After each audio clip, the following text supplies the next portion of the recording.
हर बार अन्य लोगों की कब्र खोदने से पहले फेंग शुई विशेषज्ञ सबसे पहले मिट्टी को मुंह में लेकर स्वाद चखते हैं ताकि यह सामान्य हो। अगर स्वाद सामान्य है तो वे सहायक को ताबूत खोलने का संकेत देते हैं। लेकिन इस दिन ऐसा लगता है कि आदमी का सामना एक मुश्किल स्थिति से हुआ।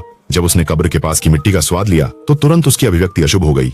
सामने देखने पर सूनी पहाड़ी की कब्र की पत्थर पर नाम तक नहीं था। पास जाकर ध्यान से देखा तो सिर्फ दाईं नीचे की तरफ 33 के साथ शुरू होने वाली संख्याओं की एक पंक्ति दिखाई दी। उसके बाद जब वह कब्र के ऊपर खड़ा होकर फेंग शुई का निरीक्षण कर रहा था, उसे और भी अधिक चिंता महसूस हुई। तब उसने ग्राहक से पूछा कि उनके दादा के लिए इस कब्रिस्तान को किसने चुना था। ग्राहक ने कहा, दादाजी द्वितीय विश्व युद्ध के समय के योगदानकर्ता थे और एक पुण्यवान भिक्षु ने उनके लिए इस फेंग शुई वाली अच्छी भूमि को चुना था।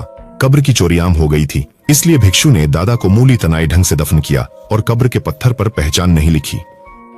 ग्राहक का स्पष्टीकरण उचित था, लेकिन चिंतित व्यक्ति ने कई बार हिचकिचाने के बाद यह काम न करने का फैसला किया। इससे उसके साथियों को परेशानी हुई, क्योंकि ग्राहक का इनाम इतना था कि इस काम के खत्म होते ही वह तुरंत रिटायर हो सकता था। इसलिए साथियों ने स्पष्टता की मांग की। आदमी ने पहले अपनी जटिल भावनाओं को शांत किया और फिर कहा कि अपनी 30 वर्षों से अधिक के अनुभव में उसने कभी भी इतनी मजबूत यिंची वाला स्थान नहीं देखा।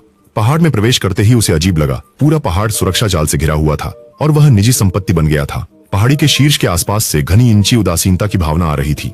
उसके बाद कब्रिस्तान के पास एक लोमड़ी को देखा गया। क्योंकि लोमड़ियां आमतौर पर कब्रिस्तान के आसपास होती हैं, इसलिए कोरियाई लोग मानते हैं कि जहां लोमड़ी होती है वह जगह कब्रिस्तान के लिए उपयुक्त नहीं होती। इसके अलावा उस आदमी ने देखा कि यह जमीन एक विशेष प्रकार की जगह है और यह निष्कर्ष निकाला कि यह भूतों को पालने के लिए सबसे उपयुक्त जगह है। लोगों को दफनाने के लिए यह बिल्कुल भी उपयुक्त नहीं है और यदि बलपूर्वक कब्र को खोला गया तो सबकी जान जाने की संभावना अधिक होगी।